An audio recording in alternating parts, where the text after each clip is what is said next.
Hello and welcome to the divisional round of NFL Gamepicks. I'm Austin Ramos. We got Chris right over here on the end. Unfortunately, we don't have Joey this week.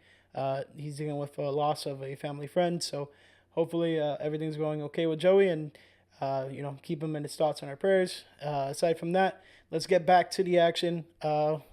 Recapping the wild card round, we have a lot of the home teams. A lot of the home teams advanced, and they prevailed pretty well. The biggest shocker to me was the Chargers losing. I was fully expecting the Yeah, Chargers to get past the Texans, but the Texans pulled it off. They played pretty much a whole team game of football, and they proved their might. Aside from that, not too surprised with any of the other ones. Maybe Washington. I know you guys were probably a little bit more blindsided by that, but I saw that coming. I just didn't see how the game was unfolding. That's how it would have been the that was case. tough. I was watching with a bunch of Bucks fans too, Mm-hmm. so it was tough to watch that. But Commanders hung around. They were playing with their food. They should have blown out Commanders out with the way they were playing, but they ended up losing. It's tough. That whole time, like it was Mike Evans, like targeting Marshawn Lattimore, and Yeah, luckily, like nothing bad came of it in terms of like Baker throwing a pick or anything, but man, they were forcing the ball towards Lattimore a lot, which was pretty crazy to see. Like you don't see that too much this often in the NFL, especially like against a guy like a renowned guy like Marshawn Lattimore. So that was surprising. And then the Vikings just collapsing on Monday.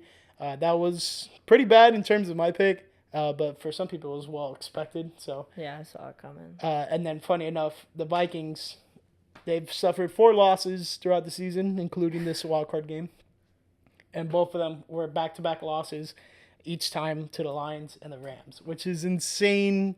That happened twice this year for them, Yeah, it's which is kind of you can't crazy. write that. You can't write that out at all. So that's absolutely wild. Aside from that, let's get into the standings. And Chris, you can lead us off here since you are the higher ranked one. But let's go through the top three and then All up to you. right, we got Steve still chilling up top. He's at 203 and 75 after a 4-2 week. Jillian and Hector both went 4-2, tied at 194 and 84. I went 5-1, still kind of far behind. I'm in third at 188 and 90. Followed shortly by Edwin, Peter, Sean, Ray, Tina, Matt, and then there's Austin. Hey, yeah, that's me in eighth place.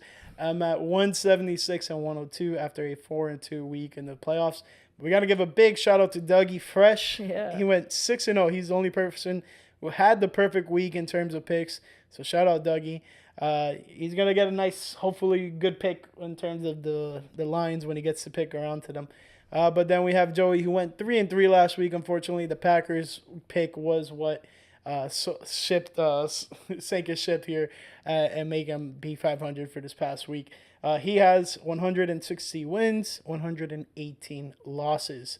Now, with all that being said, let's get into the action, and we have the first game of the divisional round, which is Saturday at 4:30. We have the Houston Texans at the Kansas City Chiefs, and those of you who do recall, the Chiefs dynasty started with a playoff game against the Houston Texans, and it was an insane comeback win after being down 24-0 at halftime, and they somehow scored 50 something points in the second half. Who's the quarterback for them The back then? Texans, the Texans or the Yeah. Chiefs? Deshaun Watson.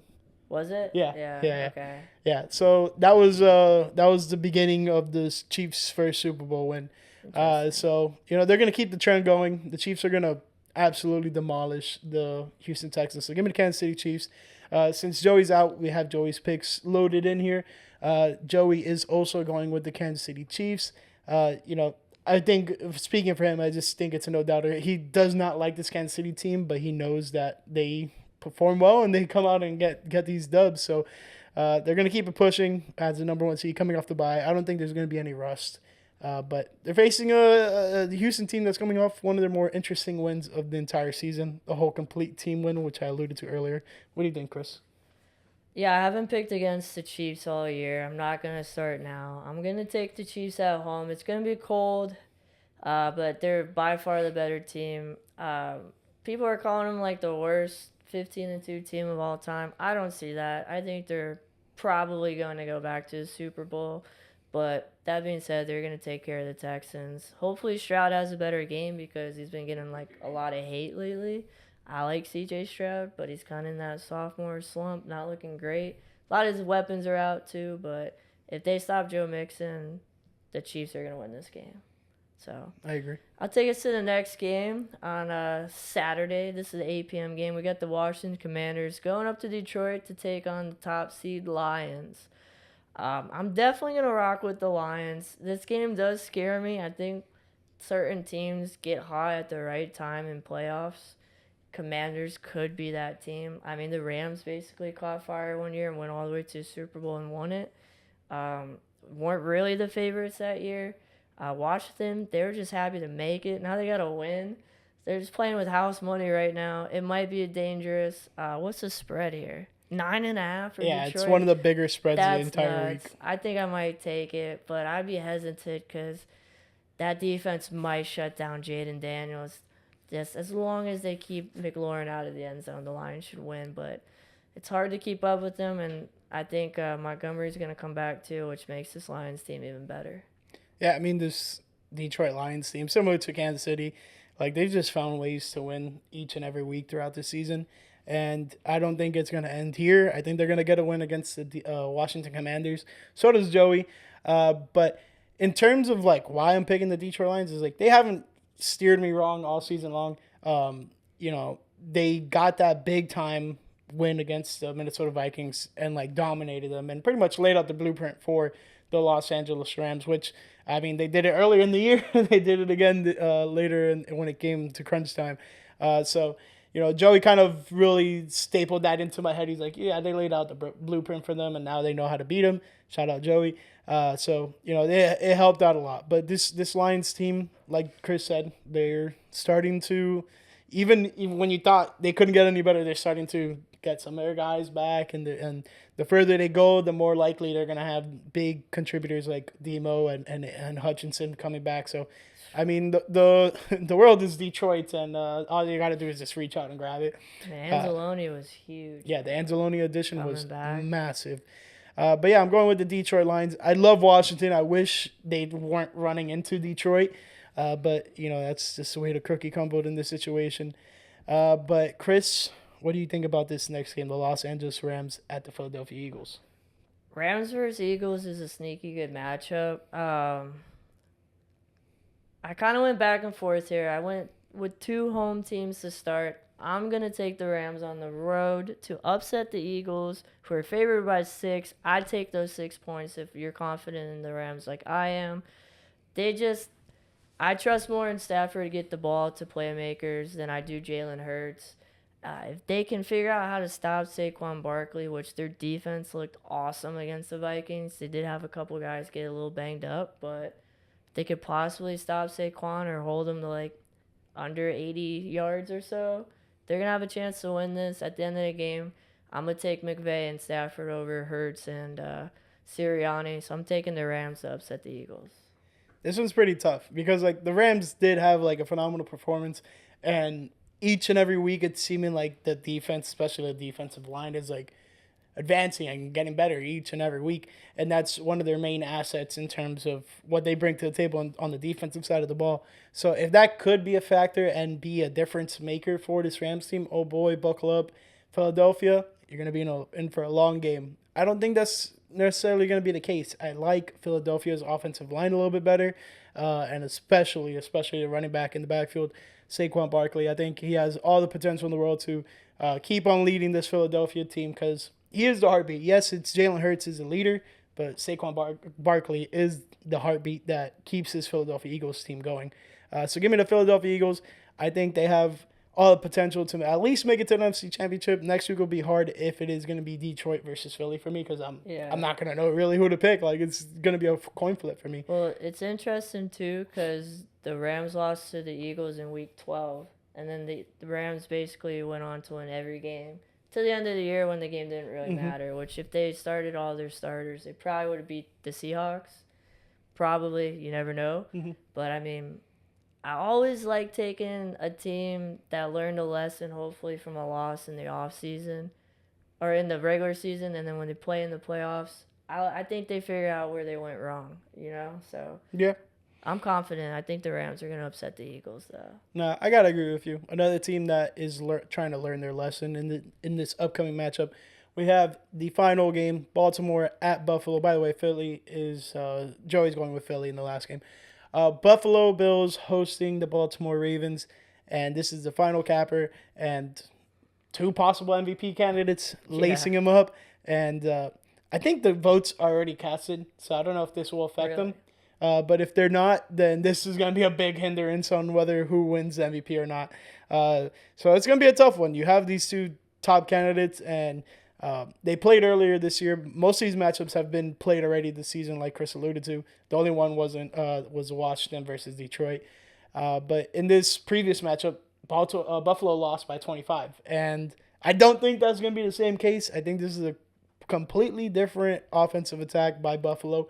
And on top of that, they're going to have a better defensive strategy. They got Matt Milano back, and that's going to be a big hindrance on stopping or at least limiting Derrick Henry, because I don't think there's any stopping him. That guy's a unit. Oh, man, this pick is really tough. I'm going to go with the Buffalo Bills. I hate to say it, but I think Buffalo wins this. The signs are pointing to the better all-around unit of a team. Give me the Buffalo Bills, because if the Bills can find a way to limit Lamar and Derrick Henry, then what are they going to do, Zay Flowers may or may not come back. We're not too sure yet at this point in time, but yeah, I got to go with Buffalo here. This is going to be a really good game. I'm pretty excited for it. It's like you said, MVP versus MVP. Josh might get his first MVP, but Lamar's going to win this game. I'm taking the Ravens. They're the better overall team. They have more weapons, better players. The rosters are better. It's going to come down to QB play. I heard rumors that Lamar kind of sucks in the cold. It's going to be very cold. I don't know how true that is. I'm still going to take Lamar. And honestly, whoever does win this game, I hope they go on to beat the Chiefs and go to the Super Bowl. Because it'd be really cool to see somebody else win one, especially a Lamar or Josh Allen. Plus, I really want to see Derrick Henry win a Super Bowl. But in this game, I'm taking Baltimore. It's probably going to come down to the run game, depending on how much it's snowing and how windy it is there in Buffalo. And Derrick Henry is one of the GOATs. He's our generation's GOAT, that's for sure. But give me the Ravens in this very, very exciting game. Yeah, no, this is honestly the best way to cap off the Sunday action and launch us into Conference Championship Sunday, which will be super cool. Game time weather is going to be like 16 degrees, so it's going to be pretty chilly there in Buffalo, and I could imagine pretty windy, and especially in the late slot, it's going to be pretty cold. Joey is going with the Buffalo Bills, so that pretty much wraps up this divisional round worth of picks. It's willowing down to the very end. Every now and then we're like, oh man, this time is flying. Weeks are flying. It's last 3 weeks of action we got ahead of us in terms of picking, and it's been a fun year. I'm excited to see what happens in this divisional round. I went with all the home teams, which is a bit shaky. You went with all the road teams on Sunday. Yeah, 2 home, 2 road. I'm a little worried, but I don't know. I don't think I'm in jeopardy of anybody catching me, so we'll see what happens. You're bucking the trend you set for yourself all year. I know. But I'm confident in my picks, so we'll see what happens. But they're going to be good games. Yeah. All right. Well, that concludes the divisional round of picks. Next week will be the conference championship, and we will also do at the end a end of year awards type of thing. So you guys returning for next week, be sure to be on the lookout for that and give us what you guys' picks are for like MVP, defensive player of the year, offensive player of the year, etc., coach of the year, stuff like that. So comment that down below and let us know what you guys are thinking for those awards, but also let us know what you think of the matchups. Aside from that, thank you guys so much for watching. We'll catch you next week. Peace.